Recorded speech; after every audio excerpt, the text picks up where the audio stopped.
నమస్కారం. అతిథుల పరిచయం శ్రీమతి ఇందిరా శోభన్ గారు, కాంగ్రెస్ పార్టీ అధికార ప్రతినిధి. వారికి శుభాకాంక్షలు కూడా తెలియజేద్దాం రాఖీ పండుగ నేపథ్యంలో.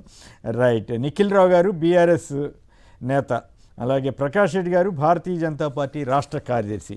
లేదా ప్రకాష్ రెడ్డి గారు చెప్పండి, ఒకటి ఉద్యోగుల ఆందోళన, రెండు ధరలకి కేంద్రం బాధ్యత వహించాలా, రాష్ట్రాలు బాధ్యత వహించాలా, 22A సమస్య, ఈ మూడిటి వల్ల ఏ పార్టీ ఎక్కువ ఇబ్బంది పడుతుంది? తెలంగాణలో కాంగ్రెస్కి గడ్డుపరిస్తా, లేక బీజేపీకా, లేక బీఆర్ఎస్కా? ముందుగా ఇంతిరక్కకు మిగతా మిత్రులందరికీ రాఖీ పౌర్ణమి శుభాకాంక్షలు సార్. నమస్కారం. ఒకటేంటంటే, మీరు ఫస్ట్ ధరల గురించి మాట్లాడదాం. ధరలు కేంద్ర రాష్ట్ర ప్రభుత్వాల బాధ్యత. రెండు రాష్ట్రాలు అంటే కేంద్రము రాష్ట్రం రెండు కూడా. ఎందుకంటే దీనికి సంబంధించి ఇప్పుడు ప్రపంచం అంతా చిన్నగా అయినటువంటి పరిస్థితులలో ఎక్స్పోర్ట్స్, ఇంపోర్ట్స్, విదేశాలకు పోవడం, విదేశాల నుంచి రావడం అనేటువంటి అనేక అంశాల విషయంలో కొంత ఇబ్బంది ఉంటుంది.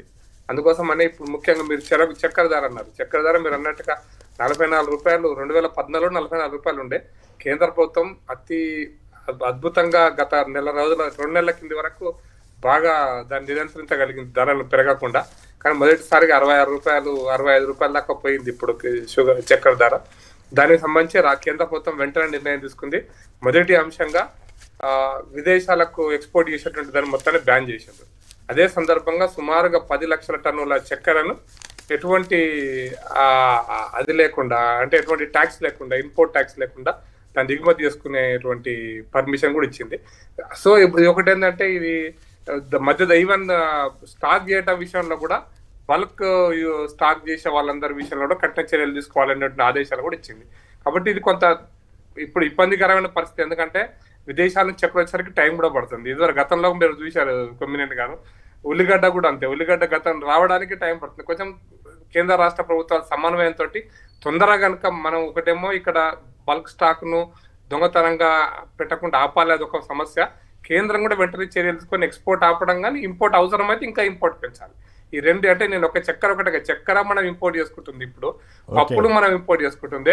ఇంకా మీరు ఉల్లిగడ్డ పేరు చెప్పాలి. ఉల్లిగడ్డ కూడా చాలా ధర పెరిగింది. ఇప్పుడు 60-70 రూపాయలు అయింది. మొన్నటి దాకా 20 రూపాయలు. అంటే ప్రాబ్లం ఎక్కడ వస్తుందంటే అండి ప్రకాష్ రెడ్డి గారు, మనం ప్రతిపక్షంలో ఉన్నప్పుడేమో అప్పట్లో కాంగ్రెస్ మీద తీవ్ర విమర్శలు చేసాం, వీళ్ళు చేతకాని ప్రభుత్వం డ్యామ్ డూమ్ అన్నాం. ఇప్పుడేమో మనం కూడా అదే రకంగా సాకులు చెబుతున్నారనే విమర్శకి ఆస్కారం ఇస్తున్నారు. అది నేను అందుకోసం చెప్తాను, కేంద్ర రాష్ట్ర ప్రభుత్వాల బాధ్యత అని చెప్పాను సార్. కేంద్ర ప్రభుత్వానికి సంబంధమే లేదు, రాష్ట్రమే పట్టించుకోవాలని నేను చెప్పలేదు సార్. అన్ని రాష్ట్రాలు, బీజేపీ పాలిత రాష్ట్రాలు కూడా చాలా ఉన్నాయి. అక్కడైనా ఇక్కడైనా ఎక్కడైనా కూడా.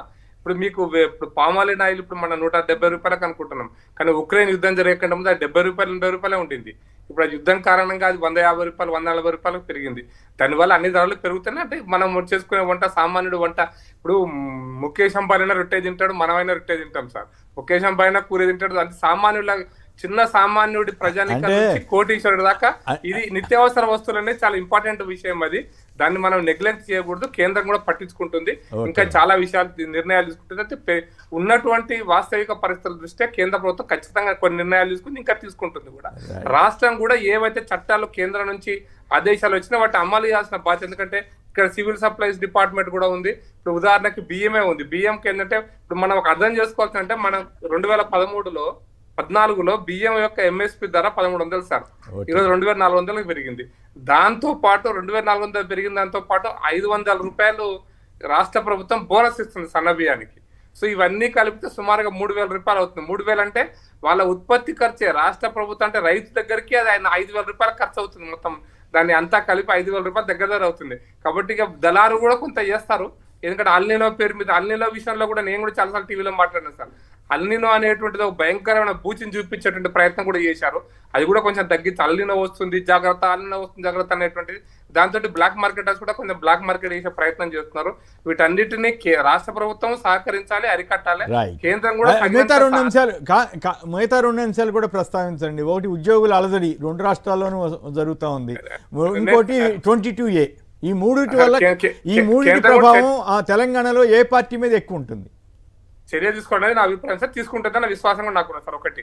రెండో విషయంలో సార్, మీరు ఉద్యోగుల విషయంలో సార్, మేము చాలా స్పష్టంగా చెప్పిన విషయం ఏంటంటే, ఎలక్షన్స్ కంటే ముందు కూడా మేము కూడా మేనిఫెస్టో తయారు చేసినాం సార్. కాంగ్రెస్ చేసినట్టే మేము కూడా చేసినాం. ఎన్నిసార్లు చెప్పిన ఇందిరక్క లాంటి వాళ్ళు టీవీ డిబేట్స్ లో డిస్కషన్ పెట్టారు. మా దగ్గర పెద్ద మాంత్రికులు ఉన్నారు, మంత్రగాళ్ళు ఉన్నారు, బడ్జెట్ ను బాగా తయారు చేయగలుగుతారు, మా బడ్జెట్ మీకేం తెలుసు, మా దగ్గర అంత డబ్బు మేము పోగు చేయగలుగుతాము, మేము ఉద్యోగులకు ఇవ్వగలుగుతాము, ఇవన్నీ చెప్పారు సార్. అప్పుడు వాళ్ళు ఇచ్చినటువంటి మేనిఫెస్టోలో 100 రోజుల మేనిఫెస్టోలో ఇచ్చినటువంటి పాయింట్ ఏంటంటే సార్, 100 రోజుల మేనిఫెస్టోలో ముందు 3 DL, ఆ రోజు ఉన్నటువంటి 3 DL వెంటనే ఇస్తామన్నారు సార్. 3 DL ఈ రోజు 3/6 అయినాయి కానీ కొత్తగా ఇచ్చింది ఏం లేదు. 2.5 సంవత్సరాలు గడిచిపోయి 3 సంవత్సరాలు నడుస్తుంది ఇప్పుడు వాళ్ళది. కాబట్టి కొత్తగా ఇచ్చింది ఏం లేదు. 3 DL పోయి 6 DL అయినాయి. పిఆర్సీ 2023లో ఇచ్చిన పిఆర్సీని ఇప్పటిదాకా అమలు చేయలేదు. పిఆర్సీ అట్లాగే మూలక పడింది. చేస్తారా చేయరా మనకు తెలియదు. సేమ్ టు సేమ్ ఏపీలో మీ గవర్నమెంట్ కూడా అదే పరిస్థితిలో ఉంది సార్. ఏపీ ఏ గవర్నమెంట్ అనే సార్, గవర్నమెంటే, ఉద్యోగస్తులు గవర్నమెంట్ లో భాగమే సార్. ఉద్యోగస్తులను పొలిటీషియన్స్ వేరు, ఉద్యోగస్తులు వేరు అనేటువంటిది చూడొద్దు సార్.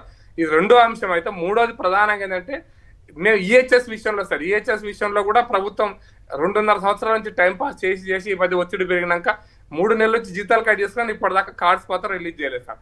అన్నిటికంటే ఎక్కువ ఏంటంటే ఓల్డ్ పెన్షన్ స్కీమ్.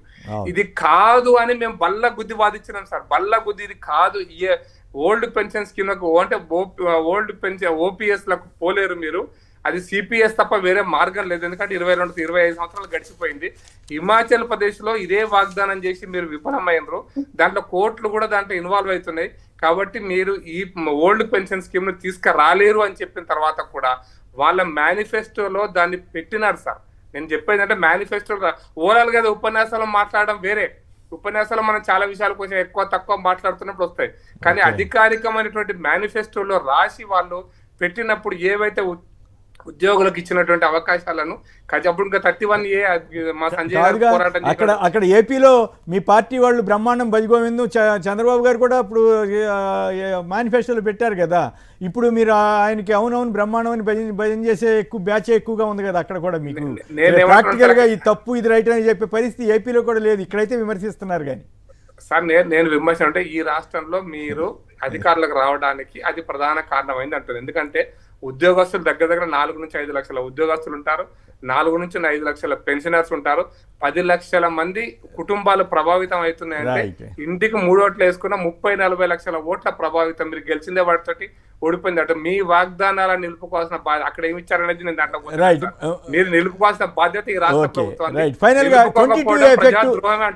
22A పరిస్థితి ఏంటి, ఈ మూడింటి ఎఫెక్ట్ ఏ పార్టీ మీద ఎక్కువ ఉంటుంది అనే దాని మీద సంక్షిప్తంగా మాట్లాడండి సార్. ఇప్పుడు ఏ పార్టీ మీద ఉండదు సార్, టీఆర్ఎస్ ను పట్టించుకునేది ఏం లేదు. ఇదంతా కూడా కాంగ్రెస్ పార్టీ మీదే ఉంటుంది సార్ 22A. ఎందుకంటే అది దుందుడుకుని విధానం, దుందుడుకు నిర్ణయం. అది మీరు మూసి ప్రక్షాళన మొదలుపెట్టి ప్రతి దగ్గర భూమి చుట్టే కాంగ్రెస్ పార్టీ యొక్క నిర్ణయాలు తిరుగుతున్నాయి సార్. ఇది అర్థం చేసుకోండి. భూమి చుట్టే తిరుగుతున్నప్పుడు భూమిని ఎట్లయినా సంపాదించాలా, దాన్ని ఎట్లయినా వేలం వేయాలా, ఆ డబ్బులు వస్తే రైతు భరోసానా అదో ఇదో ఇవ్వాలి. ఇది తప్పిస్తే నిధుల సమీకరణ అందుకోసం చెప్పిన మాంత్రికుడు నాడు నిధుల సమీకరణ చేస్తా ఉన్నారు. మీ దగ్గర మాంత్రికుడు లేడు, మీ అంత అబద్ధమని నిరూపించమై పడింది. మీ దగ్గర నిధులు లేని కారణంగా ఇక భూమి చుట్టే తిప్పుతున్నారు. ఇంకోటి ఏంటంటే గత ప్రభుత్వం చేయాల్సిన అప్పులను చేసింది, ఇక కొత్త కమిషన్లు వచ్చేలేదు, ఏం లేదు. కాబట్టి ఈ ప్రభుత్వం ఏం చేస్తుంటే ఇక మిగిలింది భూమి అమ్ముకుంటేనే కమిషన్, వేరే లేనే లేదు.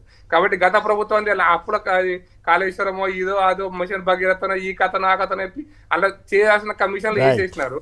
ఇప్పుడు ఇంకా వీళ్ళకి ఏమీ లేదు కాబట్టి భూముల చుట్టే తిప్పుతున్నారు.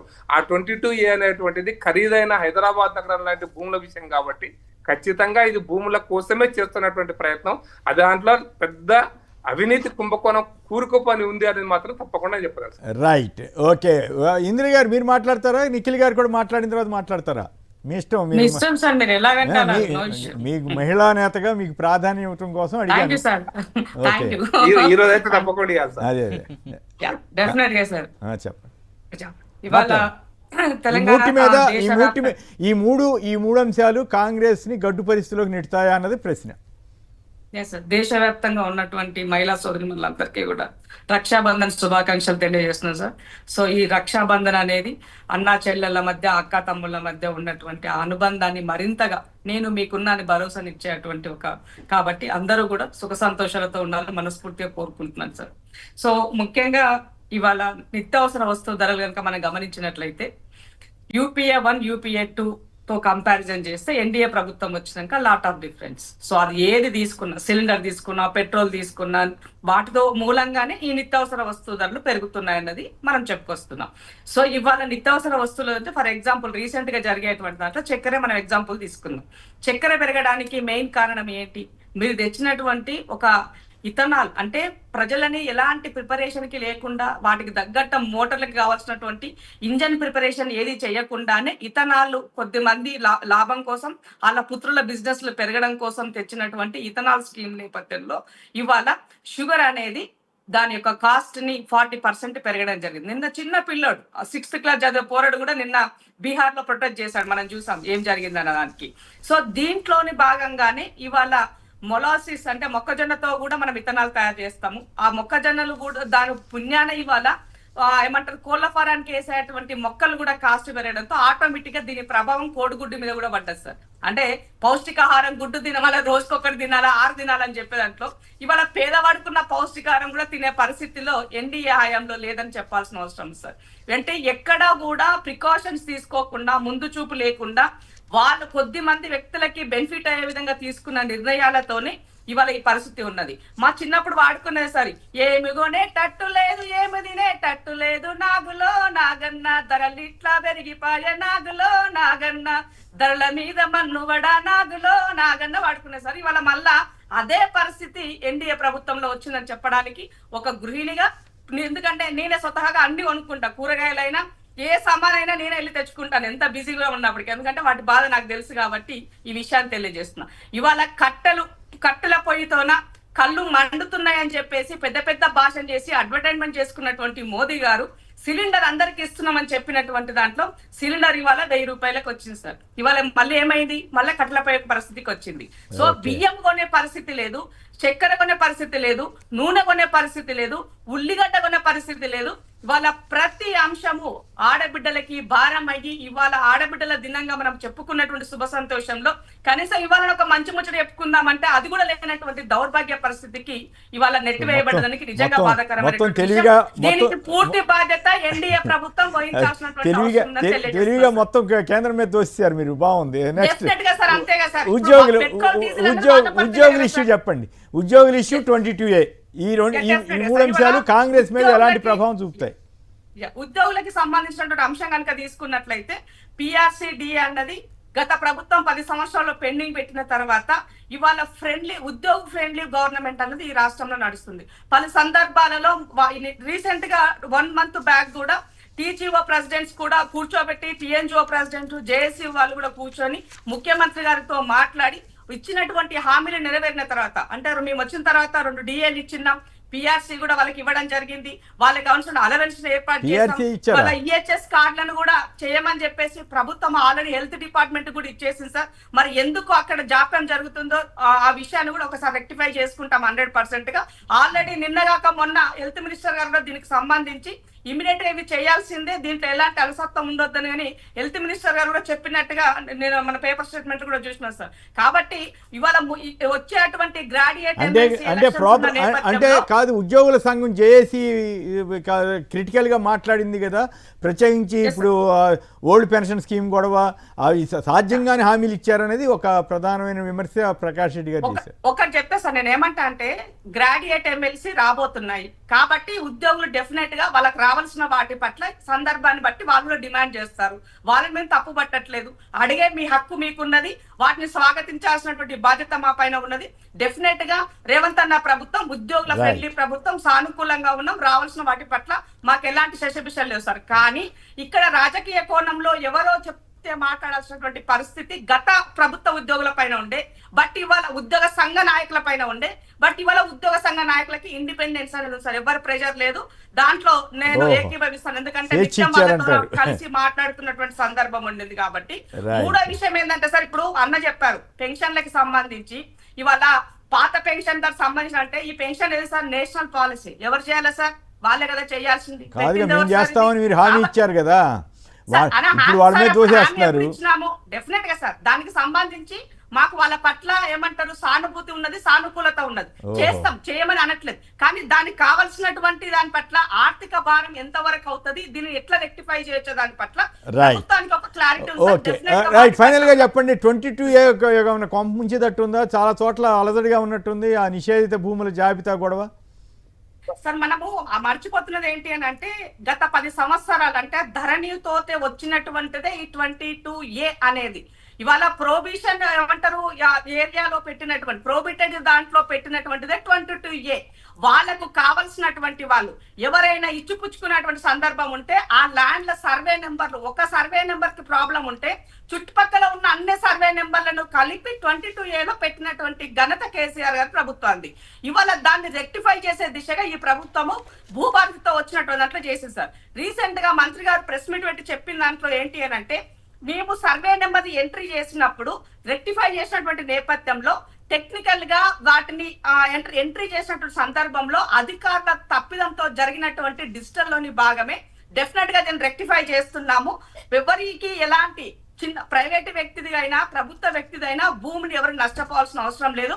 అసలు కేసీఆర్ ని ఓడగొట్టిందే ధరణి కోసం. ధరణిలో చేసినటువంటి లోపాల పట్ల, భూముల పట్ల వాళ్ళు చేసినటువంటి భూదాహం ధన దాహంగా మార్చినారు. కాబట్టి ఈ ప్రభుత్వాన్ని దానిని రెక్టిఫై చేయడం కోసం తీసుకున్నటువంటి విషయం సార్. ఇప్పుడు ఆయన మీద విమర్శ చేశారు. ఇప్పుడు అదే సమస్య మీకు కూడా చుట్టుకున్నట్టు కాదు.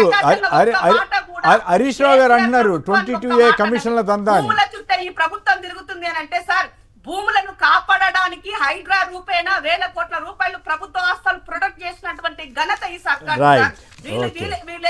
బీజేపీ వాళ్ళు బిఆర్ఎస్ తో కలిసి పనిచేస్తుందని చెప్పడానికి ఇందాక అన్న చెప్పినటువంటి స్టేట్మెంట్ చాలా బ్రహ్మాండంగా పనిచేస్తుందని తెలియదు. ఎందుకంటే భూమి అనగానే కేసీఆర్ వైపుకే పోతాం సార్. ఎందుకు వచ్చింది అసలు ధరణి? ఆ రోజు దొరలను నక్సలైట్లు పారగొలితే భూస్వాములందరూ కూడా పట్నం చేరుకుంటే అలా భూములు కింద ఉన్నటువంటి పేద వర్గాలు దున్నుకున్నటువంటి నేపథ్యంలో ఆ భూములు వాళ్ళని కాకుండా పోయినాయని చెప్పేసి ధరణి తెచ్చి చిన్న పేపర్ కాగితం పైన రాసిస్తే కూడా తిరిగి మళ్ళా దొరల భూములన్నీ కూడా, భూస్వాముల భూములన్నీ కూడా వాళ్ళ పేరు పైన ఎక్కినాయి సార్. మీరు వెళ్ళి చూడండి గ్రామాలలో ఇవాళ ప్రతి దగ్గరలో వేల ఎకరాలు, వందల ఎకరాలు వాళ్ళ పేరు పైన మళ్ళీ రీబ్యాక్ అయినాయి వాళ్ళకి. కాబట్టి వాళ్ళకి వెనకకు రావడానికి వచ్చినటువంటి ఈ ధరణి ద్వారా వచ్చిందే 22A. కాబట్టి దీనికి పూర్తి బాధ్యత గత ప్రభుత్వం వహించాల్సినటువంటి అవసరం ఉన్నది. బీజేపీ వాళ్ళని ఏ మాత్రం సో మీకైతే నష్టమే ఉండదంటారు. ఫైనల్ గా ఒక మాటలో చెప్పండి, మీ ఈ 3 అంశాలతోటి మీకు ఏమి నష్టం లేదు, బీజేపీ బీఆర్ఎస్లకే నష్టం అంటారు. 100% సార్. ప్రతి విషయము ఇవాళ మమ్మల్ని ఏది ఆరోపిస్తున్నా అందుకే దొంగ అన్నట్టుగా వాళ్ళు చేసిన తప్పులను ఎత్తి చూపుతున్నటువంటి నేపథ్యంలో ఇది కాంగ్రెస్ చేస్తుంది, ఆరోపణ మా పైన చేస్తున్నారు. రైట్. నిఖిల్ గారు చెప్పండి, 3 అంశాల మీద టకటకా చెప్పండి సార్. ముందుగా మీతో పాటు పెద్దలు ప్రకాష్ రెడ్డి గారికి, మా సోదరి ఇందిరా శోభన్ గారికి, అలాగే సాక్షి టీవీ ప్రేక్షకులందరికీ కూడా నమస్కారం, శుభోదయం. మరీ ముఖ్యంగా ఈరోజు రక్షాబంధన్ సందర్భంగా సోదరి ఇందిరా శోభన్ గారితో పాటు దేశవ్యాప్తంగా ఉన్నటువంటి అక్కా చెల్లెలందరికీ కూడా రక్షాబంధన్ శుభాకాంక్షలు తెలియజేస్తూ ఉన్నాము. అయితే దీనికి సంబంధించి ముందు మీరు అడిగినట్టుగా నిత్యావసరాల ధరలకు సంబంధించి చూస్తూ ఉంటే దేశవ్యాప్తంగా పరిస్థితి ఏ రకంగా తయారైందంటే, గతంలో యూపీఏ ప్రభుత్వాలు ఉన్నప్పుడేమో ఇదే భారతీయ జనతా పార్టీకి సంబంధించిన నాయకులంతా పార్లమెంట్ దగ్గర మొదలు పెడితే గల్లీ వరకు పూర్తి స్థాయిలో ఉల్లిపాయ ధరలు పెరుగుతూ ఉంటే ఆ డిస్ప్లేలు చేయడము, టమాటా ధరలు పెరుగుతూ ఉంటే టమాటా లోడ్లు తీసుకుపోయి డిస్ప్లేలు చేయడము, పార్లమెంటు ముందు కూడా పోసి ఏ రకంగా డిస్ప్లే చేసినారో, మాకు ఒక్కసారి అవకాశం ఇస్తే ఇటువంటివన్నీ మేము పూర్తి స్థాయిలో తగ్గిస్తాము అని ఏ రకంగా నరేంద్ర మోడీ గారితో పాటు స్వయంగా అందరు ఏ రకంగా చెప్పినో మనం చూసినాము. ఈరోజు నిజంగా కూడా మధ్యతరగతి వాళ్ళ పరిస్థితి ఎక్కడికి వచ్చింది అని అంటే, కొందామంటే కొనలేము, తిందామంటే తినలేము, ఉందామంటే ఉండలేము, అసలు చివరిగా మనం బతకలేము అన్న పరిస్థితికి తీసుకొచ్చినటువంటి పరిస్థితి. మీరు ఉల్లిపాయను గతంలో ఉల్లిపాయ తరుగుతుంటే కన్నీళ్ళు వచ్చే పరిస్థితి నుండి ఈరోజు ఉల్లిపాయ కొనాలంటే కన్నీళ్ళు వచ్చే పరిస్థితికి తీసుకొచ్చిండ్రు సార్ వీళ్ళు. అచ్చేదిన అనేది మా నినాదము అన్నారు, సామాన్యుడు సచ్చేదిని తీసుకొచ్చినటువంటి పరిస్థితి. పెట్రోల్ దగ్గర మొదలు పెడితే అదే పరిస్థితి, డాలర్ రేట్ దగ్గర చూస్తూ ఉంటే అదే పరిస్థితి, గ్యాస్ సిలిండర్ దగ్గర మొదలు పెడితే అదే పరిస్థితి. మోడీ గారు అప్పుడు మన్మోహన్ సింగ్ గారి గవర్నమెంట్ మీద విపరీతంగా విమర్శలు చేశారు. ఈ ఒక్కదాంట్లో ఇప్పుడు దాదాపు 100కి వెళ్తా ఉంది. స్వయంగా నాకు బాగా గుర్తుంది, ఆనాడు దివంగతులు సుష్మా స్వరాజ్ గారు సిలిండర్ గ్యాస్ ధరల పెంపు మీద కూడా ఏ రకంగా పార్లమెంట్లో కానీ పార్లమెంట్ బయట కానీ కొట్లాడినరో మనందరం కూడా చూసినాము. ఈ రకంగా మీరు సామాన్యులకు సంబంధించి మీరు ఏది తీసుకున్నా కూడా విపరీతంగా పెరిగినటువంటి పరిస్థితి. దేశవ్యాప్తంగా అనేక లోకల్ సర్కిల్స్ అని ఒక సర్వే ఏజెన్సీ ఉంది సార్. ఆ సర్వే ఏజెన్సీ ఈ 12 సంవత్సరాలకు సంబంధించి 13 సంవత్సరాలకు సంబంధించి భారతీయ జనతా పార్టీ ప్రభుత్వంలో నిత్యావసరాల ధరలు ఏ రకంగా పెరిగినాయని చూస్తే మీరు ఏ కమోడిటీ తీసుకున్నా కూడా దాదాపుగా 100 నుండి 300% పెరిగినటువంటి పరిస్థితి సార్ ఈరోజు. సరే ధరలు పెరుగుతూ ఉంటే ఓకే, కానీ సామాన్యునికి సంబంధించిన ఆదాయం కూడా అదే విధంగా పెరగాల్సిన అవసరం ఉంటుంది కదా. ఆదాయం పెరిగి ధరలు పెరుగుతూ ఉంటే ఇబ్బంది ఉండదు, కానీ కేవలం ధరలు మాత్రమే పెరుగుతూ సామాన్యుడి జీవన స్థాయి ఎక్కడ పెరగకుండా ఉన్నప్పుడే ఇటువంటి ఇబ్బందులన్నీ వస్తూ ఉన్నాయి. రేపొద్దున ఇందాక ఇందిరా శోభన్ గారు కూడా చెప్తా ఉన్నట్టుగా గుడ్లకు సంబంధించి కానీ, చికెన్ రేట్లకు సంబంధించి కానీ, వెజిటేబుల్కి సంబంధించి కానీ సామాన్యుడు ఒక రైతు పండించే ప్రతి దాని మీద ఈరోజు విపరీతంగా రేట్లు పెంచుతూ సామాన్యుడు కనీసం ఈరోజు మార్కెట్కి పోలేనటువంటి పరిస్థితికి తీసుకొచ్చినటువంటి సందర్భాన్ని మనందరం కూడా పూర్తి స్థాయిలో కేంద్ర ప్రభుత్వం సార్. 6 నెలల్లో సంవత్సరము అంటే గత ప్రభుత్వం మీద వీళ్ళు తప్పులు నెట్టడానికి ఒక అవకాశం ఉంటుంది. 12-13 సంవత్సరాలు గడుస్తూ ఉంది కదా సార్, ఇంకెప్పుడు కంట్రోల్ చేస్తూ ఉంటారు మీరు? ఇటువంటి 100% భారతీయ జనతా పార్టీదే కదా సార్ బాధ్యత. ఈరోజు స్పష్టంగా కనబడతా ఉంది, అన్ని విషయాల్లో ఫెయిల్యూర్ దిశగా మాత్రమే వాళ్ళు ముందుకు పోతున్నటువంటి పరిస్థితి. దానికి స్పష్టంగా రాష్ట్ర వ్యాప్తంగా కానీ దేశవ్యాప్తంగా కానీ ఏ వర్గానికి రాష్ట్రానికి సంబంధించి ఈ ధరలన్నీ నియంత్రించాల్సింది కేంద్రం కదా సార్. కేంద్రం నియంత్రించిన తర్వాత రాష్ట్రం దాంట్లో ఏమైనా ఉంటే సెటరేట్ చేయాల్సిన అవకాశం ఉంటుంది. నిజంగా కూడా రాష్ట్రం ఇన్వాల్వ్ అయ్యే అవసరం ఉంటుంది. మీరు అన్నట్టుగా ఉద్యోగులకు సంబంధించి చూస్తూ ఉంటే కూడా ఇదే కాంగ్రెస్ ప్రభుత్వం చాలా స్పష్టంగా వాళ్ళ మేనిఫెస్టో కాపీలో చెప్పిండ్రు సార్. ఇది వాళ్ళ మేనిఫెస్టో కాపీ. ఈ మేనిఫెస్టో కాపీలో 6 గ్యారంటీలు అన్నారు, 13 హామీలు అన్నారు. దీంతో పాటు మరీ ముఖ్యంగా మా సోదరికి గుర్తు చేయదలుచుకున్న పేజ్ నెంబర్ 26లో ఉద్యోగులకు సంబంధించి, పెన్షనర్లకు సంబంధించి మేము ఏమేం చేస్తూ ఉంటాము, ఏం చేయబోతా ఉన్నామో వాళ్ళకు సంబంధించి 10,000 కోట్ల రూపాయల బకాయిలు ఏవైతే ఉన్నాయో అవన్నీ కూడా విడుదల చేస్తాము. 1వ తారీఖు నాడే ఆనాడు కేసీఆర్ గారు జీతాలు వేయలేకపోయినరు, మాకు అవకాశం ఇస్తే 1వ తారీఖు నాడే వేస్తాము అని చెప్పి ఈ రోజు కూడా మళ్ళీ అదే 7వ తారీఖు, అదే 8వ తారీఖు, అదే 10వ తారీఖు జీతాలు వేస్తున్నటువంటి పరిస్థితి. వీటిని మీలాంటోళ్ళు నాలాంటోళ్ళు ప్రశ్నిస్తూ ఉంటే ఆనాడు కేసీఆర్ గారు అప్పులు చేసినారు అని మళ్ళీ అవే విషయాలు తీసుకొస్తున్నటువంటి పరిస్థితి. 3 DAలు పెండింగ్ ఉన్నాయి, అవన్నీ మేము క్లియర్ చేస్తామన్నారు. ఇందాక ప్రకాష్ రెడ్డి గారు కూడా చెప్తున్నట్టుగా 6 DAలు పెండింగ్ అయినాయి సార్ ఈ రోజు వరకు. వాటిని క్లియర్ చేసే పరిస్థితి ఇప్పటికి కూడా లేదు. ఇవన్నీ చేస్తూ వీటికి సంబంధించి ఓన్లీ ఈ ఉద్యోగులకు మాత్రమే కాకుండా రాష్ట్రంలో ఉన్న అన్ని వర్గాలకు సంబంధించి ఇబ్బందులు జరుగుతూ ఉంటే వాళ్ళందరికీ మద్దతుగా మేము నిలబడతా ఉంటే మమ్మల్ని దూషించడము, కేసీఆర్ గారిని టార్గెట్ చేయడము, కేటీఆర్ గారిని దూషించడము, హరీష్ రావు గారిని విమర్శించడము, పొద్దున్న లేస్తే మా ఇళ్లలోకి, మా నాయకుల ఇళ్లలోకి పోలీసులను పంపడం మాత్రమే ఎజెండాగా ఈరోజు రాష్ట్ర ప్రభుత్వం పనిచేస్తున్నటువంటి పరిస్థితి. అక్కడో ఇక్కడో అడ్మినిస్ట్రేషన్ పరంగా నిజంగా కూడా మంత్రులు కానీ రాష్ట్రంలో ఉన్న అడ్మినిస్ట్రేషన్ వ్యవస్థ కానీ దృష్టి పెట్టక ఇబ్బందులు జరుగుతూ ఉంటే కూడా ఆ నేపాన్ని కూడా స్వయంగా ఉద్యోగుల మీద మాత్రమే నెడుతున్నటువంటి పరిస్థితి. నిన్నగాక మొన్న పొంగులేటి శ్రీనివాసరెడ్డి గారు కూడా ఇదే 22A విషయంలో చూసినాం మనము. ఉద్యోగులకు సంబంధించి, కలెక్టర్లకు సంబంధించి వాళ్ళు ఏదన్నా తప్పుడు నిర్ణయం తీసుకొని ఉంటారు, నాకు తెలియక జరిగి ఉంటుంది అని చెప్పినారు. గతంలో పొన్నం ప్రభాకర్ గారు ఇదే విషయంగా ఆర్టీసీకి సంబంధించి, రవాణా రంగానికి సంబంధించి ఉద్యోగుల మీదనే నిపం నెట్టిన పరిస్థితులను మనం చూసినాము.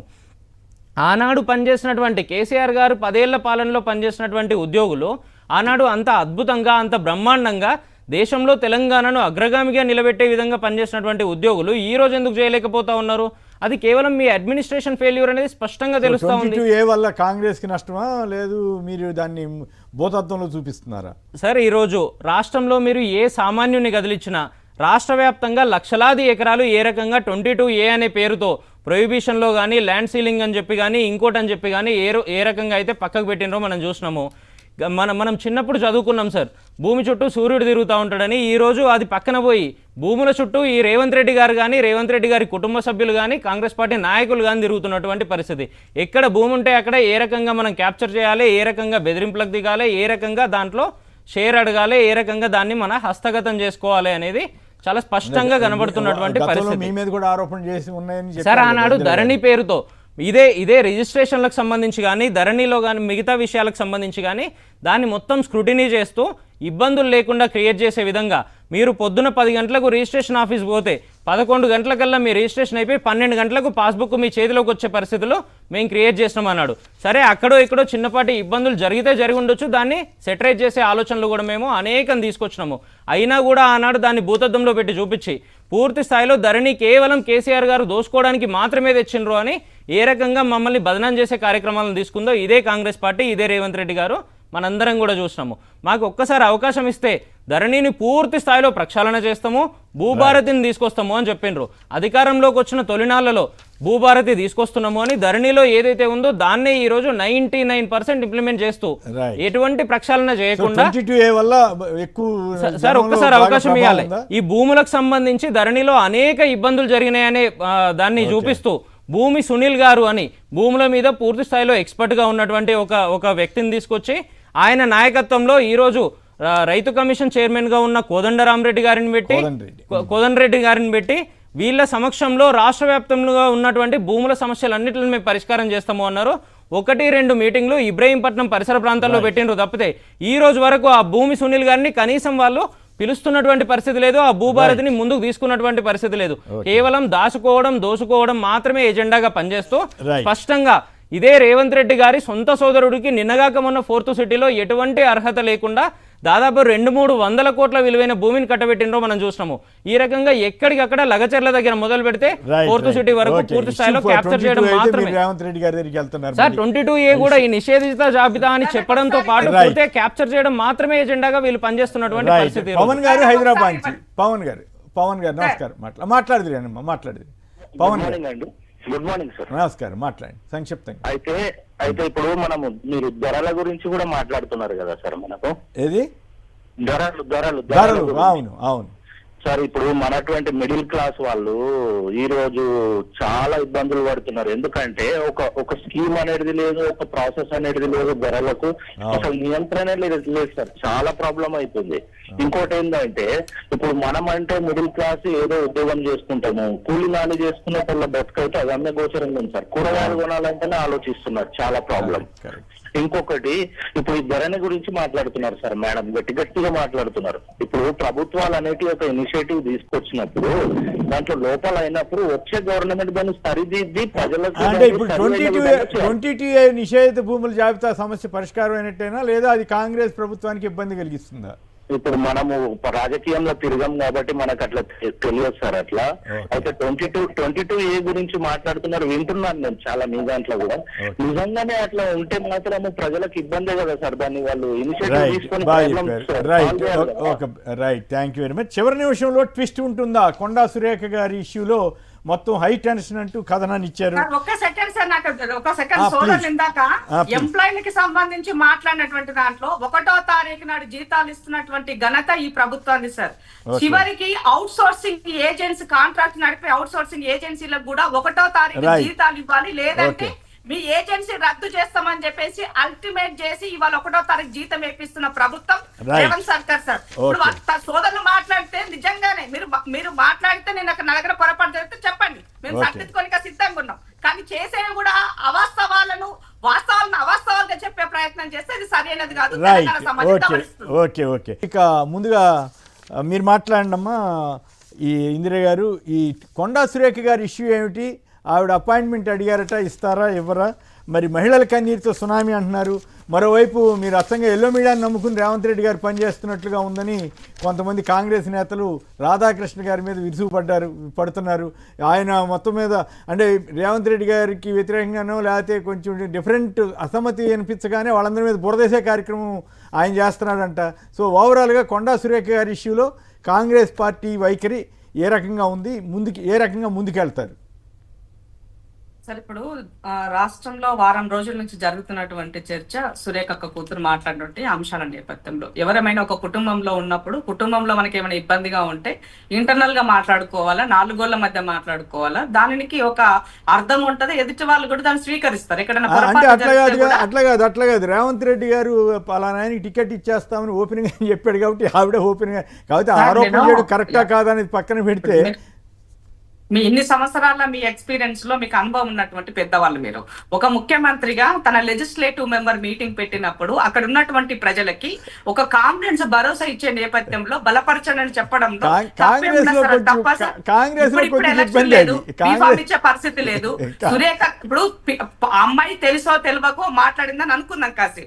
తల్లిదండ్రులుగా సురేఖక్క ఒక కేబినెట్ మెంబర్, ముఖ్యమంత్రి గారి కేబినెట్ లో తను పని చేస్తూ ఉన్నప్పుడు తన కూతురు చేసినటువంటి వ్యక్తిగతంగా కళ్ళు నెత్తికెక్కాయన్న లెవెల్లో మాట్లాడినటువంటి మాటలకి తల్లి ఏం చెప్పాలి? ఇమీడియట్ గా కూతురికి మందలించాలి, అది కాదు ఇది అని చెప్పాలి. అలా కాకుండా తను చేసినటువంటి తప్పును సమర్థించే విధంగా వాళ్ళు చేసినటువంటి తల్లి తండ్రి ఇద్దరు అదే విధంగా చేసినటువంటి వ్యాఖ్యలకి డెఫినెట్ గా ప్రభుత్వాన్ని నడిపిస్తున్నటువంటి వ్యక్తిగా, ప్రభుత్వాన్ని అధికారంలోకి తెచ్చినటువంటి వ్యక్తిగా రేవంత్ రెడ్డి గారి యొక్క ఆత్మగౌరవం దెబ్బతీసే విధంగా, ప్రభుత్వం యొక్క ఆత్మగౌరవం దెబ్బతీసే విధంగా చేస్తే కార్యకర్తలైనా, కుటుంబ సభ్యులైనా, లీడర్లైనా ఎవరు కూడా ఉపేక్షించారు సార్. సో ఏదున్నా విత్ ఇన్ వాల్ లో చేయాలి, అది చేయకుండా ఓకే ఇష్యూ చెప్పారు. ఇప్పుడు ఏమవుతుంది? కాదు ఇప్పుడు ఆవిడ మీద చర్య తీసుకుంటారా లేక వాళ్ళు ప్లాన్ బికి వెళ్తారా అంటున్నారు. ఏమవుతుంది? ఇన్నాళ్ళు నడపడం వల్ల మరి ఇప్పుడు మీ పార్టీ అనండి లేకపోతే ఇంకోళ్ళు అనండి ఆ గౌరవం దెబ్బతిన్నట్ట లేదా నిలబడినట్లా? సరే, ఇప్పుడు క్రమశిక్షణ కమిటీ ఒక రిపోర్ట్ ఇచ్చింది పిసిసి గారికి, అది అలాగే బట్టన్నకి అప్పచెప్పినారు. బట్టన్న కూడా ఖర్గే గారిని, ప్రెసిడెంట్ గారిని కలిశారు, తను కూడా వివరణ ఇచ్చారు. ఈ నేపథ్యంలో డెఫినెట్ గా ఏఐసిసి నుంచి వచ్చేటువంటి నిర్ణయానికి అందరూ కట్టుబడి ఉండాల్సిందే కాబట్టి ముఖ్యమంత్రి గారు కూడా అదే మాట చెప్పారు, పిసిసి గారు కూడా అదే మాట చెప్పారు. బట్ ఇలా ఎక్కడైనా నిర్లక్ష్యం జరిగితే గనక ఎవరైనా ఏదైనా మాట్లాడొచ్చు, ఏదైనా తిట్టొచ్చు అన్నటువంటి ఒక రాంగ్ మెసేజ్ వెళ్తుంది. కాబట్టి కింద ఉన్నటువంటి గ్రౌండ్ లో ఉన్నటువంటి పార్టీని కాపాడుకోవాలా, ప్రభుత్వాన్ని కాపాడుకోవాలా, ముఖ్యమంత్రి గౌరవం కాపాడుకోవాలి అనుకునే మాలాంటి వాళ్ళం అందరము కూడా ఎక్కడో అంటే ఇక్కడ ప్రాబ్లం వస్తుంది. మీరు గౌరవం ఇప్పుడు ఆవిడని కంటిన్యూ చేయమన్నారనుకో మీ అందరి గౌరవం పోయినట్ల. కాంగ్రెస్ రాజకీయాల్లో అంత తేలిగ్గా కాదు. ఈయన అంటున్నాడు మహిళల కన్నీరు పెడితే సునామీ వస్తుందని అనిరుద్ధ్ రెడ్డి గారు అన్నారు. కోమటిరెడ్డి రాజగోపాల్ రెడ్డి గారేమో రాధాకృష్ణ ఒళ్ళు దగ్గర పెట్టుకొని ఇదే ఇష్యూలో ఆయన మీద కూడా చేసిన వ్యాఖ్యల మీద స్పందించారు. అందుకే అంటున్నా, ఇప్పుడు మీరు ఇంటర్వ్యూ ఒకటి పెట్టుకొని బయటకి ఇంకొకటి మాట్లాడే విధంగా, ఎదుటి వ్యక్తులను రెచ్చగొట్టే విధంగా, నష్టం జరిగే విధంగా వ్యాఖ్యలు చేసినప్పుడు దాన్ని ఎవరిని ఉపేక్షించాడు? ఆడబిడ్డ కన్నులు నీళ్లు రాలితే అది ఎవరికైనా నష్టమే కాదన్నారు. కానీ ఈ సందర్భం అది కాదు. తనను అడిగినటువంటి క్వశ్చన్ కి తను చెప్పినటువంటి ఆన్సర్ ఈ సందర్భంలో కరెక్ట్ కాదు. అంటే పార్టీలో ఉంటూనే, ఒక ఎమ్మెల్యేగా ఉంటూనే మీ యొక్క వాక్యలకు కొంత అదుపు అనేది ఉండడం ఇంపార్టెంట్. అంటే అదొక యాంగిల్. ఓకే మీ దగ్గర నాకు అర్థమైంది దాని ప్రకారం మీ దగ్గర ఇమీడియట్ గా ఏం జరుగుతుందనే సమాచారం మీ దగ్గర లేదు కాబట్టి, అట్లాగే ప్లాన్ బి అంటే ఏంటో తెలియదు కాబట్టి దీనికి ఒక మాట చెప్పండి. ఎల్లో మీడియా మీద ఎక్కువ రేవంత్ రెడ్డి గారు ఆధారపడుతున్నారు, అక్కడ చంద్రబాబు గారి డైరెక్షన్లోనే పనిచేస్తున్నారనే విమర్శ ఇప్పుడు ఈ మధ్య మొన్న జనసేన ఎంపీ కొడుకు విషయంలో కానీ, ఇతరత్ర టీడీపీ ఎంపీ విషయంలో కానీ ఇట్లాంటి కేసుల్లో కూడా ఇద్దరు పరస్పరం సహకరించుకుంటూ కాంగ్రెస్ బీజేపీకి తేడా లేకుండా కాంగ్రెస్ బీజేపీని ఇక్కడ విమర్శిస్తారు, అక్కడేమో బీజేపీకి మద్దతు ఇచ్చేటువంటి వాళ్ళకేమో మీరు మద్దతు ఇస్తారు. సో ఇది ఇప్పుడు కోమటిరెడ్డి రాజగోపాల్ రెడ్డి గారి వ్యాఖ్యల్లో కూడా మీ కొమ్మ ముంచే ఎల్లో మీడియా మీ కొమ్మ ముంచుద్దేమో అనే డౌట్ వస్తూ ఉంది. సరే, నేను ఒకటి చెప్తాను. ఎవరైనా ఏదైనా కూడా ఎల్లో మీడియా మాట్లాడుతున్నాను చెప్పినటువంటి కొన్ని ఛానళ్ల పేర్లు తను ఓపెన్ గా చెప్పారు కాబట్టి ఆ ఛానళ్ళు వాళ్ళని అవసరాలను బట్టి ఏ విధంగా మాట్లాడుతున్నారో చూస్తున్నామని. కానీ నేనేమంటానంటే ఇక్కడ రాజగోపాల్ అన్న తనకున్నటువంటి పరిణితిని, పరిజ్ఞానాన్ని ఇంత జరుగుతున్నటువంటి నేపథ్యంలో కూడా మళ్ళీ అక్కడక్కడ స్లిప్ అవ్వడం అన్నది నష్టం కలిగించేటువంటి పని. కాబట్టి అందుకనే పార్టీ అన్ని గమనిస్తున్నది. పార్టీ మల్లుబట్టి గారి పంచాయతీ ఏంటి? మల్లుబట్టి గారిని కొండామురళి కలవటం, ఆ తర్వాత అక్కడికి వెళ్ళటం, ఖర్గే గారిని కలవటం ఏంటి? ఆ పంచాయతీలో ఏమన్నా విషయం ఉందా లేదా? కానీ ఇప్పుడు తను చెప్పిన బయటకు వచ్చిన తర్వాత మురళన్న మాట్లాడింది ఏంటి? నేను నా యొక్క బిల్లు కోసం కలవడానికి వెళ్ళినని చెప్పినారు. సరే, బిల్లు కోసం కలిసి వచ్చిన తర్వాత మీడియా అడిగితే మీరు నిజంగా నీ కుటుంబంలో ఉండాలి, బాగుండాలని అనుకుంటే బిడ్డ చేసిన వాక్యాన్ని అక్కడ కూడా ఖండించకుండా ఆమె ఏలో భాగంగా మాట్లాడింది. బి ప్లాన్ ఆమెకు ఉంటుంది, ఆమె మనోభావాలకు దెబ్బతిన్నాయి అని అంటే మరి ముఖ్యమంత్రి గారి మనోభావాలు దెబ్బతినలేదా? పార్టీ మనోభావాలు దెబ్బతినలేదా? ప్రభుత్వం యొక్క మనోభావాలు దెబ్బతినలేదా? ఏం మాట్లాడతారు సార్? బిడ్డకు సంబంధం లేదంట, కాంగ్రెస్ గొప్పతనం ఏంటంటే అందరి మనోభావాలు దెబ్బతింటే అందరూ సర్దుకోక తప్పదు. డెమోక్రటిక్ గా ఉంటున్నారు కాబట్టి ప్రకాష్ రెడ్డి గారు మితిమీరినప్పుడు డెఫినెట్ గా ఎవరిపైన యాక్షన్ ఉంటాయి. ఇప్పుడు నేను కూడా విపరీతంగా మితిమీరి మాట్లాడితే మా పైన కూడా యాక్షన్ ఉంటది, ఉండాలి కూడా. అది క్రమశిక్షణకి లోబడి పని అంటే జాతీయ పార్టీలో సోనియా గాంధీ గారిని, రాహుల్ గాంధీ గారిని అనకుండా మిగతా వాళ్ళు ఏం మాట్లాడుకున్నా నడిచిపోతా ఒకప్పటికి ఇప్పటికీ పార్టీలో లాట్ ఆఫ్ చేంజింగ్ ఉంది. ఏదంటే అది మాట్లాడితే ఇంతకీ ఆవిడ మంత్రి పదవి ఉంటుందా ఉండదా? ఇవాళ అపాయింట్మెంట్ అడిగారంటే ఇస్తారా ఎవరా? మీకు ఇబ్బంది అయితే చెప్పండి. రాఖీ కట్టడానికి అడిగినారని మీరు చెప్పిన నేపథ్యంలో టీవీలో వస్తుందని మా వాళ్ళు ఎవరు చెప్పారు? ఇప్పుడు అది నా పరిధిలో అంటే నాకు ఐడియా లేదు సార్, లేని దానికి Right. నేను confirm Okay, చేసి చెప్పడం okay, correct okay. కాదు నేను కూడా కాబట్టి మిమ్మల్ని ఇబ్బంది పెట్టే ఏది ఉద్దేశం ఏమైనప్పటికీ కూడా ఎవరమైనా కూడా పార్టీ పరిధిలో ఆ Right. limit లో Okay, ఉండి ప్రకాష్ రెడ్డి గారు. ఉండాల్సినటువంటి అవసరం ఉంది. మన Right. గౌరవం ప్రకాష్ రెడ్డి గారు ఏంటి కాపాడుకోవాల్సిన కొండా అవసరం సురేఖ ఉంది. ఎపిసోడ్ నలుగురికి చెప్పటే వాళ్ళని ఇంకొంత చెప్పించుకునే పరిస్థితి Right. రాకూడదని మాత్రం తెలియజేస్తారు. రైట్. ప్రకాష్ రెడ్డి గారు కొండా సురేఖ గారి ఎపిసోడ్ మీద మీ కామెంట్ ఏమిటి ఓవరాల్గా?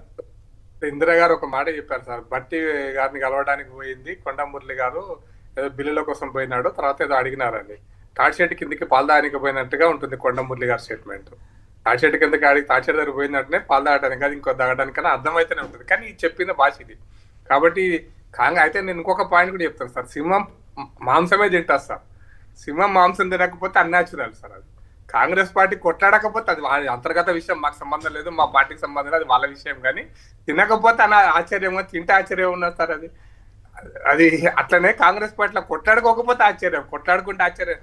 బీజేపీలో కూడా జరిగినాయి కదా, మీ వాళ్ళు కూడా కొట్లాడుకోవటం, అమిత్ షా దగ్గరికి వెళ్ళి పంచాయతీ చేసుకోవడం జరుగుతూ ఉంటాయి. అసలు నేనేమంటలేదు సార్, నేనేమంటున్నట్టే సార్, ఈ 2.5 సంవత్సరాల పాలన తర్వాత ఈ కొట్లాటలు ఇవి తెలంగాణ రాష్ట్ర అభివృద్ధిని తెలంగాణ ప్రభుత్వం నడపడంలో విఫలమవుతుంది అనేటువంటిది నా అభిప్రాయం సార్.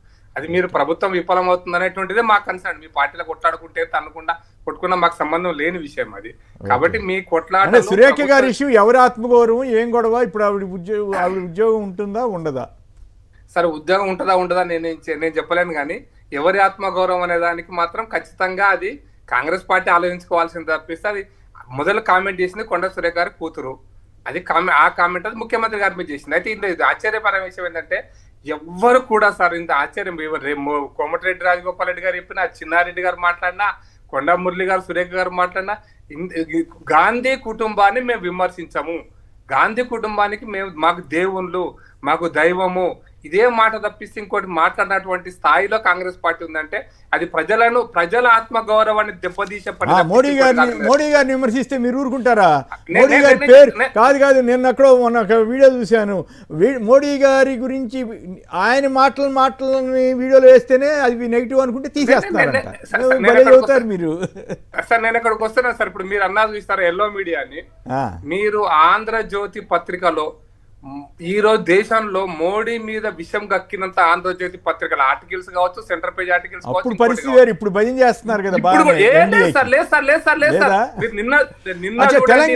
తెలంగాణకు వచ్చేసరికి కాంగ్రెస్ అక్కడ మాత్రం. శ్రీనివాస్ గారు నేను మీకు తెలంగాణ గురించి మాట్లాడతలేను సార్. మోడీ గారిని అత్యధికంగా విమర్శిస్తున్న పత్రిక దేశంలో ఉంది అంటే దేశంలోనే మొదటి పత్రిక సార్. కమ్యూనిస్ట్ పత్రిక కూడా విమర్శిస్తలేవు సార్, వ్యక్తిగతంగా చేస్తలేవు. అంటే సెంటర్ పేజ్ ఆర్టికల్స్ రాయనిస్తున్నారు, రాయనియడానికి కారణం సెంటర్ పేజ్ ఆర్టికల్ చూస్తారు, విషయం కక్కడమే సార్. అంటే మరి టీడీపీ అక్కడ బీజేపీ పొత్తుంది కదా, ఇక్కడ ఎందుకు విషయం కక్కుతున్నారు? అది ఎల్లో మీడియానా కాదా అంటే అది ఆ మీడియా ఛానల్ ఇస్తాం, అది మీడియా ఇస్తాం. అది కాదు మీరు కాంగ్రెస్ కలిసిపోతున్నారు కదా అక్కడికి వచ్చేసరికి, ఏపీకి వచ్చేసరికి బీజేపీ కాంగ్రెస్ తేడా ఏం లేదు అక్కడ. ప్లస్ ఇక్కడికి వచ్చేసరికి కాంగ్రెస్ కి మద్దతు ఇస్తున్నారు, అక్కడికి వచ్చేసరికి మీకు మద్దతు ఇస్తున్నారు, నడుస్తా ఉంది ఆర్టికల్స్. నేను మీరు పత్రిక గురించి మాట్లాడారు కాబట్టి అదే చెప్పాను సార్, అక్కడ పొత్తు పత్రికలు వచ్చినాయి కాబట్టి విషయం చెప్తాను సార్. అయితే రెండోది ఏంటంటే ఇప్పుడు కాంగ్రెస్ పార్టీలో ఏం జరుగుతుంది, ఏమవుతుంది, సురేఖ ఉంటుందా అంటే ఈసారి మేము గతంలో మీరు సీనియర్ జర్నలిస్ట్, మీరున్నంత రాజకీయ అనుభవం నాకు తెలుసు, మా లాంటి ఎవరికి లేదు. మీరు చిన్నప్పటి చూస్తున్నారు కాంగ్రెస్ లో కొట్లాడుకొని కాలయాపన చేసి ఆ కాలయాపనలోనే ప్రభుత్వాలు కోల్పోయినారు. మీ 4 ముఖ్యమంత్రులు, ముగ్గురు ముఖ్యమంత్రి. అయితే ఇది ప్రభుత్వం యొక్క పాలన మీద, ప్రభుత్వం యొక్క పనితీరు మీద ఖచ్చితంగా ప్రభావం చూపిస్తుంది. తెలంగాణకు బీసీ నేత కాబట్టి కొంతమంది బీసీ సంఘాలు కూడా మద్దతు ఇవ్వడం కూడా కాస్త ఇప్పుడు కాంగ్రెస్ కి ఇబ్బందిగా మారి ఉంటుందా?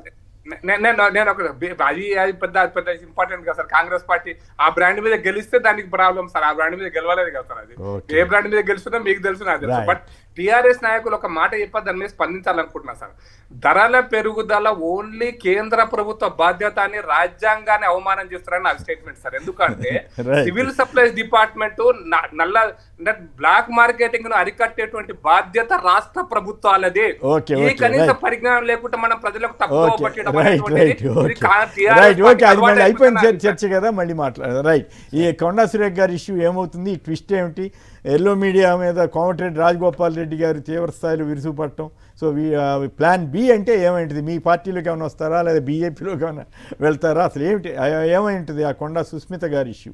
మా పార్టీ టర్న్ ఆల్రెడీ అయిపోయింది సార్. అయిపోయింది. గతంలోనే మా పార్టీలోకి వచ్చిండ్రు, మా పార్టీలో ఉన్నారు, పనిచేసిన తర్వాత ఆఖరికి రేవంత్ రెడ్డి గారిని ప్రసన్నం చేసుకునే కార్యక్రమంలో భాగంగా మా పార్టీ నాయకుల మీద అనేక రకాలుగా విమర్శలు చేసి బయటికి పోయినరు.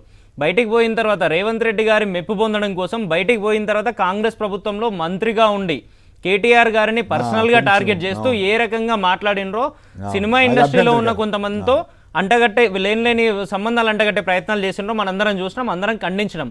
కానీ ఆనాడు కాంగ్రెస్ పార్టీలో ఉన్నటువంటి రేవంత్ రెడ్డి గారితో సహా ఎవ్వరూ ఖండించినటువంటి పరిస్థితి లేదు. ఎందుకు? వీళ్ళందరి టార్గెట్ కేటీఆర్ గారు కాబట్టి.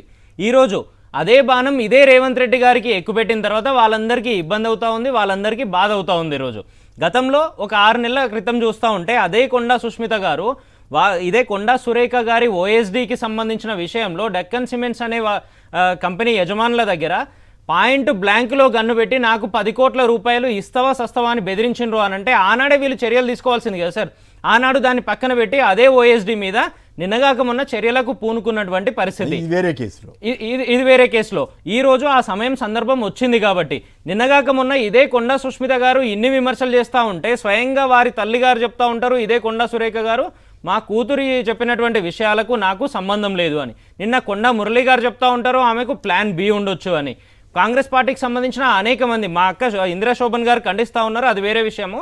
కానీ కాంగ్రెస్ పార్టీకి సంబంధించిన అనేక మంది చెప్తా ఉన్నారు ఆమె మా పార్టీ సభ్యురాలు కాదు, మాకు సంబంధం లేదు అని. అది నిజంగానే వాళ్ళ ఇంటర్నల్ విషయం అయినప్పటికీ ఆమె చేసినటువంటి అనేక వ్యాఖ్యలతో పాటు ఆమె ఆ వ్యాఖ్యలు చేస్తున్నటువంటి సందర్భంలో వెనకాల రాహుల్ గాంధీ గారి దగ్గర మొదలు పెడితే, సోనియా గాంధీ గారి దగ్గర మొదలు పెడితే, రేవంత్ రెడ్డి గారితో పాటు కాంగ్రెస్ పార్టీ నాయకులందరి ఫోటోలు ఉన్నాయి సార్ ఆ బ్యానర్ మీద. ఇదే కాంగ్రెస్ పార్టీకి సంబంధించి గతంలో శాసనసభ ఎన్నికల్లో వారు కాంగ్రెస్ పార్టీకి మద్దతుగా ప్రచారం చేసిండ్రు, మున్సిపల్లో ప్రచారం చేసిండ్రు. ఈరోజు స్పష్టంగా కాంగ్రెస్ పార్టీ నుండి నాకు బీఫామ్ కావాలని అడుగుతా ఉన్నారు. ఇన్ని జరుగుతూ ఉంటే మా పార్టీకి సంబంధం లేదు అని కాంగ్రెస్ పార్టీ నాయకులు చెప్పడం నిజంగా బాధాకరమైనటువంటి విషయం. కానీ వారు అక్కడ కీలకంగా చెప్పినటువంటి విషయం ఏంటంటే రేవంత్ రెడ్డి గారి తమ్ముడికి ఏ రకంగా ఎటువంటి అర్హత లేకుండా 200 కోట్ల రూపాయల ఆస్తులు కట్టబెట్టిండ్రు అన్నారు. దాని మీద ఇప్పటి వరకు సమాధానం లేదు సార్. ఖండించడం వేరు, ల్యాండ్లు మీరు ఏ రకంగా కట్టబెట్టిండ్రు? కేవలం లక్ష రూపాయలతో మొదలైనటువంటి ఒక కంపెనీ ఫోన్ నెంబర్ కూడా లేదు సార్, ఒక ఆఫీస్ అడ్రస్ కూడా లేదు సార్. 1 2 3 4 5 6 అనే ఫోన్ నెంబర్తో నడుపుతా ఉన్నట్టుగా చెప్తా ఉన్నారు. ఎటువంటి అర్హత లేకుండా ఈ రోజు వందలాది కోట్లు ఏ రకంగా కట్టబెట్టిండ్రు? దాని మీద సమాధానం చెప్పారు. నిజంగానే అడిగినట్టుగా కొండా సురేఖ గారి ఎపిసోడ్ ఏ రకంగా కంప్లీట్ అయ్యే అవకాశం ఉంది? రాజీ పడతారా, వేటు వేస్తారా? సార్ ఇది కూడా మరొక టీ కప్పులో తుఫాన్ లాగా వాళ్ళు చెప్తా ఉంటారు. ప్రకాష్ రెడ్డి గారు మీరు దీనికి సమాధానం చెప్పాలి. ఈ లక్షల కోట్ల రుణాలు మాఫీ చేస్తున్నారనేటువంటి విమర్శ ఇప్పటికే ఉంది. 22,000 కోట్ల బకాయిలు 6.5 కోట్లతో సెటిల్మెంట్ అయిందన్న మీద రాహుల్ గాంధీ గారు తీవ్ర స్థాయిలో విరుచుపడ్డారు. రైతులకు రుణం చెల్లించమంటే భూములు వేలం వేస్తారు, ఉద్యోగికి అయితే ఈఎంఐ చెల్లించకపోతే గోండాలు ఇంటికి పంపుతారు, కానీ రుణ ఎగవేతదారులకు మాత్రం అప్పులు మాఫీ అంటూ రాహుల్ గాంధీ కూడా వ్యాఖ్యానించారు. సో ఈ విషయంలో కాస్త బీజేపీ ఇబ్బంది పడుతోందా? లేదు సార్, ఎందుకంటే వాళ్ళకు అజ్ఞానంతో మాట్లాడుతూనే అంటున్నారు సార్. ఎందుకంటే ఈ 6 కోట్ల 22,000 కోట్లు అనేటువంటిది పేపర్లు వచ్చిన వార్తలు చూస్తారు సార్. ఇది ఎన్సీఎల్టీ నిర్ణయమే తప్పిస్తే ఫైనల్ కోర్టు ఇంకా సుప్రీంకోర్టు దాకా పోలేదు సార్. ఫైనాన్షియల్ ఏజెన్సీస్ ఎన్సీఎల్టీ నిర్ణయాన్ని, అన్ని ఎన్సీఎల్టీ నిర్ణయాలను ఎండార్స్మెంట్ ఇవ్వాలి బ్యాంకులని ఏం లేదు సార్. ఎందుకంటే అంటే అట్లా కాదు, బీజేపీకి ముందు కాంగ్రెస్ ఇట్లాంటి చేసి మీరు విమర్శించారు. బీజేపీ ప్రభుత్వం వచ్చిన తర్వాత కొన్ని లక్షల కోట్లు మాఫీ చేశారు కదా, దాదాపు 10 లక్షల కోట్లు మాఫీ జరగలేదు సార్. ఎన్సీఎల్టీ జడ్జిమెంట్ సార్, అది ఈ జడ్జిమెంటే రాహుల్ గాంధీ తొందర ఎక్కడ పడుతున్నా అంటే ఎన్సీఎల్టీ జడ్జిమెంట్ లో గవర్నమెంట్ ఆర్గ్యుమెంట్ కూడా ఉంటది కదా సార్. గవర్నమెంట్ ఆర్గ్యుమెంట్ ఉన్న విజయ మల్యా కేసులో కూడా ఎన్సీఎల్టీ జడ్జిమెంట్ 9,000 కోట్లు అన్నారు సార్. కానీ 15,000 కోట్ల రూపాయల పూర్తిగా వసూలు చేసినటువంటి ప్రభుత్వం ఈ ప్రభుత్వం సార్. అప్పిచ్చింది కాంగ్రెస్ ప్రభుత్వము, అప్పు వసూలు చేసింది బీజేపీ ప్రభుత్వం సార్. అందుకోసమని విజయ మల్యా కేసులో విజయ మల్యా కూడా స్టేట్మెంట్ ఇచ్చాడు. ఇప్పుడు ఇది కాదు ఈ రకంగా కేవలం 3 పైసలకే 100 రూపాయల బాకీకి 3 పైసలే చెల్లింపు అంట. దీన్ని సపోర్ట్ చేస్తారా, వ్యతిరేకిస్తారా? సార్ ఇది ఎన్సీఎల్టీ జడ్జిమెంట్ తొందరపడి కోయిల మీరు చెప్పండి మీ అభిప్రాయం. ఇటువంటి మంచిదా కాదా? సార్ ఇప్పుడు బ్యాంకులకు కొన్ని గైడ్ లైన్స్ ఉన్నాయి సార్. వన్ టైం సెటిల్మెంట్ బ్యాంకులు అయితే వ్యతిరేకిస్తున్నాయట ఈ తీర్పుని, మళ్ళీ అప్పీల్కి వెళ్తారేమో మీరు అన్నట్టు. బట్ అయితే గవర్నమెంట్ అయితే లక్షల కోట్ల మాఫీ చేస్తున్నది, ఫైనాన్షియల్ ఇన్స్టిట్యూషన్ సార్. ఫైనాన్షియల్ మీ బ్యాంకులు గవర్నమెంట్ చెప్పండి చేసేస్తాయా? ఒక్క రూపాయలు అది ప్రజల సొమ్ము Right. సార్, ఎవరు వదిలిపెట్టరు సార్. Okay, అది ప్రజలు okay. తప్పుడు ప్రచారం చేయొద్దు, Right. దుర్మార్గ ప్రచారం చేయొద్దు అనేటువంటి నా అభిప్రాయం సార్. Right. అబద్ధాలు ప్రచారం Right. తెలంగాణలో చేయడం 99% మందికి నోటీసులు ఇస్తారట, 92 లక్షల మందికి సర్ నోటీసులు ఇస్తారట. ఏపీలో 43 లక్షల మందికి నోటీసులు ఇవ్వబోతున్నారు. మరి అదేం జరుగుతుంది? కర్ణాటకలో 1 కోటి మంది సార్. కోటి మందికి అంటే కర్ణాటకలో 1 కోటి అంటే మంది సార్. ఒకవేళ వాటిలో సగం బోగస్ అయినా కూడా, సగం రాకపోయినా కూడా బోగస్ ఓటర్ల జాబితాతోటి మనం ఎన్నికలు జరిపినట్ట, లేదా కావాలని ఎవరైనా తీసేసినట్ట అనేది ఇక తర్వాత తెలుస్తుంది ఏం జరుగుతుందో.